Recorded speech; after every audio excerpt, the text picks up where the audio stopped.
আসসালামু আলাইকুম। আপনারা দেখতে পাচ্ছেন এই জায়গায় একটা টিউবওয়েলের লাইন রয়েছে। আজকে আমরা এটাতে একটা মোটর ফিটিং করব। এই মোটরটা কীভাবে ফিটিং করি আজকে আপনাদের সেটা দেখাবো। শুরু থেকে শেষ অবধি দেখেন, তাহলে আশা করি বুঝতে পারবেন।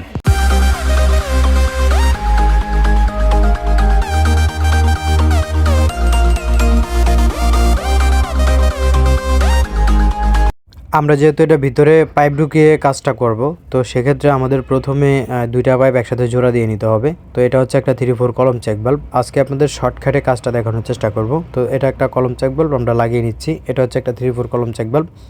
তো পরবর্তীতে আমরা অপর যেই পাইপের মাথাটা আছে সেই মাথাতে একটা জয়েন্ট সকেট লাগাবো। দেখতে পাচ্ছেন এটা হচ্ছে একটা 3-4 জয়েন্ট সকেট, একটা 3-4 জয়েন্ট সকেট এটা লাগিয়ে নিতে হবে।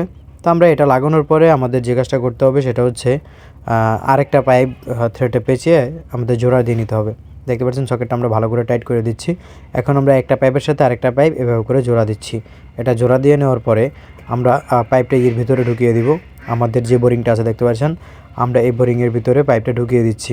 এই বোরিংয়ের ভিতরে পাইপটা ঢুকিয়ে দেওয়ার পরে আমাদের যে কাজটা করতে হবে সেটা হচ্ছে এখানে একটা টি লাগাতে হবে, যাতে পরবর্তীতে এই জায়গায় একটা টিউবওয়েল লাগাতে পারে। তো যার কারণে কিন্তু আমরা এই জায়গায় একটা টি লাগিয়ে দিব। কাজটা দেখতে থাকুন আমরা কিভাবে কাজটা করি, আশা করি কিছু হলেও শিখতে পারবেন। দেখতে পাচ্ছেন 3-4 পাইপটার ভিতরে আমরা এই জায়গায় থ্রেডে পেঁচিয়ে নিচ্ছি। তারপরে এই জায়গায় একটা ঝালাইটি লাগাবো। তো তার আগে এখানে একটা 3-4 জয়েন্ট সকেট লাগাতে হবে। দেখতে পাচ্ছেন একটা 3-4 জয়েন্ট সকেট লাগাচ্ছি। 3-4 জয়েন্ট সকেটটা লাগানো হয়ে গেলে আমরা এখানে একটা টি লাগাবো। তো 3-4 জয়েন্ট সকেটটা দেখতে পাচ্ছেন টাইট করে নিচ্ছি। আমাদের টাইট করা হয়ে গেছে। এটা হচ্ছে একটা ঝালাইটি দেখতে পাচ্ছেন, এটাতে থ্রেডে পেঁচিয়ে নিতে হবে। আমরা থ্রেডটা পেঁচিয়ে নিচ্ছি। এখন এটা এভাবে করে জয়েন্ট সকেটের উপরে লাগিয়ে দিতে হবে। যদিও টিটা হালকা একটু বাঁকা আছে, তো এই জায়গায় এই হালকা বাঁকা এটাতে কোনো সমস্যা নাই, এটা সুন্দরভাবে লাগিয়ে নেওয়া যাবে।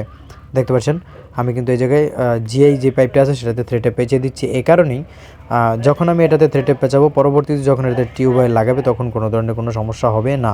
দেখতে পাচ্ছেন এখানে কিন্তু আমাদের এটা লাগানো টিটা আমরা লাগিয়ে নিতেছি।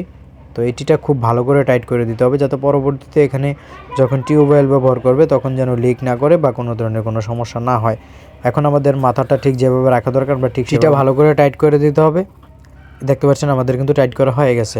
এখন এই জায়গায় 3-4 একটা নিপেল পেঁচাতে হবে। নিপেল লাগবে, কী ফিটিং লাগে সেটা দেখাচ্ছি আপনাদেরকে। তো এই জায়গায় আমরা কিভাবে কাজটা করব, আমরা একটা মেজারমেন্ট করে নিচ্ছি যে আমাদের কাজটা কিভাবে করলে সুন্দর হবে।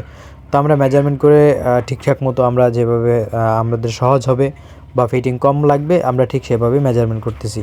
দেখতে পাচ্ছেন এখানে একটা 3-4 প্রথমে নিপেল লাগিয়ে নিচ্ছি। 3-4 নিপেলের পরে এই জায়গায় একটা 1-3-4 এলবো লাগাচ্ছি। দেখতে পাচ্ছেন 1-3-4 এলবো দিয়ে এটা জাস্ট এভাবে করে রেখে দিতে হবে। তো আমরা এটা টাইট করে নিই। এটা টাইট করার পরে দেখতে পাচ্ছেন এখানে একটা 1 ইঞ্চি নিপেল লাগিয়ে নিচ্ছি। 1 ইঞ্চি নিপেল লাগিয়ে এটার উপরে একটা 1 ইঞ্চি এলবো লাগিয়ে দিব। দেখতে পাচ্ছেন এটা হচ্ছে একটা 1 ইঞ্চি নিপেল। তারপরে এটাকে টাইট করে দিব। টাইট করে দেওয়ার পরে দেখতে পাচ্ছেন এটা হচ্ছে একটা 1 ইঞ্চি এলবো। তো আমরা এই 1 ইঞ্চি এলবোটাও খুব ভালো করে লাগিয়ে দিব। লাগিয়ে দিয়ে এটাকে ভালো করে টাইট করে দিতে হবে। আমরা ভালো করে এটা রেঞ্চের সাহায্যে টাইট করে নিচ্ছি। আপনি হাত দিয়ে যতটুকু সম্ভব টাইট করে নেবেন, বাকিটা রেঞ্চ দিয়ে টাইট করে দিতে হবে। দেখতে পাচ্ছেন এটা আমরা টাইট করে দিয়েছি। এখন এই জায়গায় একটা ইউনিয়ন লাগাতে হবে। আমরা ইউনিয়নের একটা সাইড এই জায়গায় এভাবে করে লাগিয়ে দিচ্ছি। এটা পাইপ রেঞ্চ দিয়ে ভালো করে টাইট করে দিতে হবে। দেখতে পাচ্ছেন আমরা পাইপ রেঞ্চ দিয়ে টাইট করে দিচ্ছি। টাইট করে দেওয়ার পরে ইউনিয়নটা জাস্ট এভাবে করে লাগিয়ে নিতে হবে। তারপরে এই জায়গায় একটা 1 ইঞ্চি নিপেল দিয়ে একটা এলবো লাগিয়ে দিলে কিন্তু আমাদের কাজটা হয়ে যাবে। আপনারা দেখতে থাকুন আমরা কিভাবে কাজটা করি। দেখতে পাচ্ছেন এই জায়গায় এলবোটাও লাগিয়ে নিচ্ছি। তো এলবোটা লাগিয়ে নেওয়ার পরে এই ফিটিংটা খুলে নিয়ে মোটরের কাছে এভাবে নিপেল দিয়ে লাগিয়ে দিতে হবে। একটা নিপেল লাগিয়ে নিয়েছি। তারপরে এখানে যে এলবোটা আছে সেই এলবোটা এভাবে করে লাগিয়ে দিচ্ছি। এটা ভালো করে টাইট করে দিতে হবে। মাথাটা যেভাবে রাখা দরকার ঠিক সেভাবে রেখে দেব। আমরা কিন্তু প্রত্যেকটা কাজ আমরা একুরেটলি করার চেষ্টা করি। আপনারা যারা আমাদের আগের চ্যানেলের ভিডিও বা কাজ যারা দেখছেন তারা কিন্তু জানেন। তো এখানে উপরে একটা বল বাল্ব লাগাতে হবে। এটা আমরা এই জায়গায় বল বাল্ব লাগিয়ে নিয়েছি দেখতে পাচ্ছেন। তো বল বাল্ব লাগানো হয়ে গেলে এখানে আমাদের আরেকটু কাজ বাকি আছে, সেটা হচ্ছে এখানে যেই টিউবওয়েল তো আর এখন লাগাবে না, তো যার কারণে এই জায়গায় কিন্তু আমাদের একটা বন প্লাগ লাগিয়ে দিতে হবে। তো আমরা একটা বন প্লাগ লাগিয়ে দিয়ে মুখটা অফ করে দিচ্ছি। পরবর্তীতে যখন টিউবওয়েল লাগাবে বন প্লাগটা খুলে নিয়ে টিউবওয়েলটা লাগাতে পারবে। তো আশা করি বুঝতে পারছেন।